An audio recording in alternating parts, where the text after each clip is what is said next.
Yet another of these things that people aren't really thinking about when we start talking about Brexit. People think it's just about immigrants, but there's a lot more to it. There's a lot more technical things that we've got to think about. And one of these huge things is subsidies to farmers. At the moment, farmers are given subsidies not because they're lazy, not because we want them to grow crops that no one's going to eat, but because we want them to grow crops that don't give them much profit. We're talking about potatoes, we're talking about wheat, we're talking about stuff that it takes a lot of space, it's a lot of effort, with not a very good bang for your buck. You're talking about a few £1,000s possibly in a year for a farmer. The only way that it can keep going is by having these EU subsidies, which amount to £2 billion for just Wales alone. Now, Wales exports 90% of its agricultural products to the EU. If we crash out without a deal, we go on to World Trade Organization tariffs. And for agriculture, they're not 5%, they're not 10%, they're 40%. And so what's going to happen is these farmers are going to be stuck. They can either sell up, leave the fields fallow and get a job in a call center, or they can start making more profitable crops, something that you have a smaller yield, but more bang for your buck. Unfortunately, most of those crops are very specialist, and you can't necessarily eat them in the way that you can eat a loaf of bread. It's stuff like herbs and spices and things that go for large sums in restaurants and foreign markets. And that will be absolutely catastrophic for the British person trying to just do their shopping on the high street, because you're going to see prices have to rise, because we're going to be importing even more food than we are already, and we already import more than 50% of our food.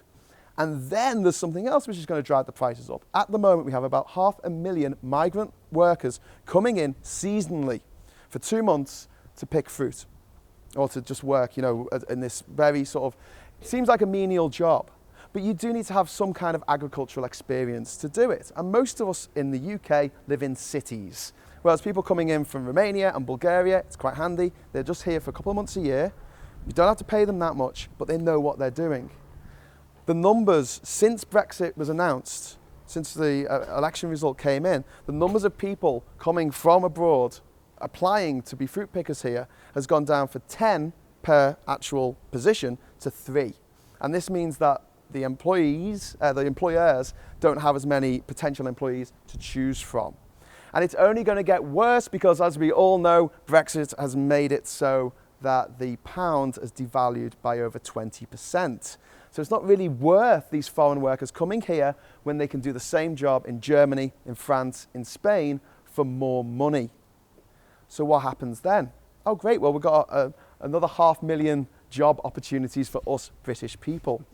The problem is nobody wants to do it. And this isn't just a little catchphrase that people like to say, oh, they do the jobs that we don't want to do. No, seriously, we don't want to do these jobs. They advertise them in the job centres. They can't get people to go to Lincolnshire for 2 months of the year, leave their family behind, leave their friends behind, leave their favourite pup behind, and go and pick fruit. They just can't get people to do it. They've tried it with prisoners, and they don't want to do it either.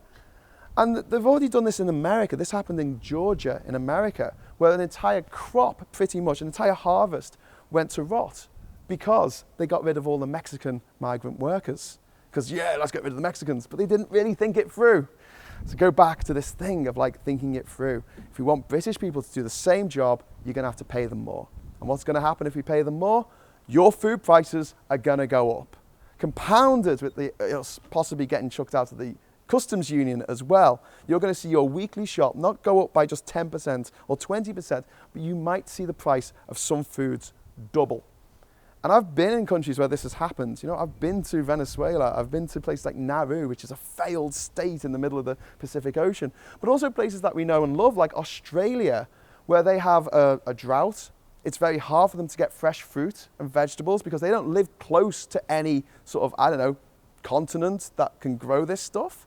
And so you'll find a lime in the shop for $2.50 for a single lime. Or when they had the banana problem after they had the storms up in Queensland, the kids with the bananas were seen as, they were the ones who had the Ferraris coming into school. Oh, look, I've got a banana. They went up to about $5, $6 per banana. It's just something else that we've got to start thinking about now if we're going to do this madness. I think we shouldn't do it. I just think we should just sack this off right now because it's really, really silly. And I think most people in this country have not thought this through.